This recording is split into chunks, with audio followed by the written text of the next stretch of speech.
আজকে মানববন্ধনে আমরা খুব গর্বিত আনন্দিত। আজকে আমার ব্যবসায়ী ভাইরা কষ্ট করে ব্যবসা বাণিজ্য বন্ধ করে আজকে আমাদের মাঝে সাড়া দিয়েছে।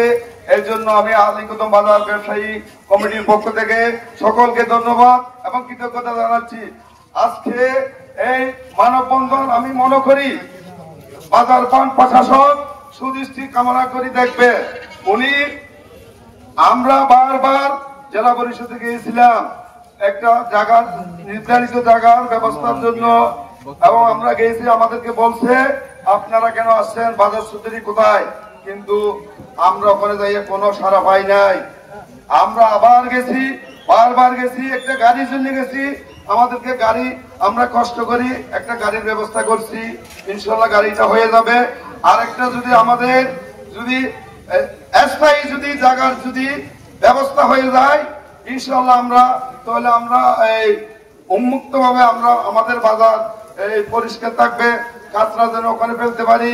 আমি বাজার পান প্রশাসককে ইউনু মহোদয়কে আমাদের বাজারের সার্বিক পরিস্থিতি এবং সুন্দর রাখার জন্য অনুরোধ জানাই। এগুলি আমার ব্যবসায়ী ভাইদেরকে আগামী দিনে সহযোগিতা করার জন্য আমাদেরকে বারবার আমাদের পাশে থাকার জন্য পদার্থ আহ্বান জানাই। আমার বক্তব্য এখানে শেষ করছি। আসসালামু আলাইকুম। আজকের এই মানববন্ধন সমাপ্ত ঘোষণা করলাম। সবাইকে ধন্যবাদ। বাজার বান্দরবান বাজার ফান্ডের অধীনস্থ তখন থেকে এই আলীকদমে তাদের প্রতিনিধি হিসেবে বাজার চৌধুরীগণ দায়িত্ব পালন করে এসেছেন। 1989 সাল থেকে 2025 সাল পর্যন্ত এখন পর্যন্ত এই বাজারের কোনো খাজনা বাকি, হাসিল বাকি এ ধরনের কোনো রেকর্ড নাই।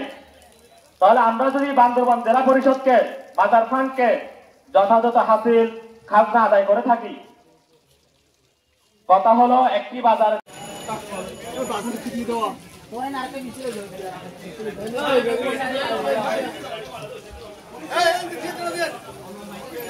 ওইদিকে জায়গা আছে, ওইদিকে জায়গা।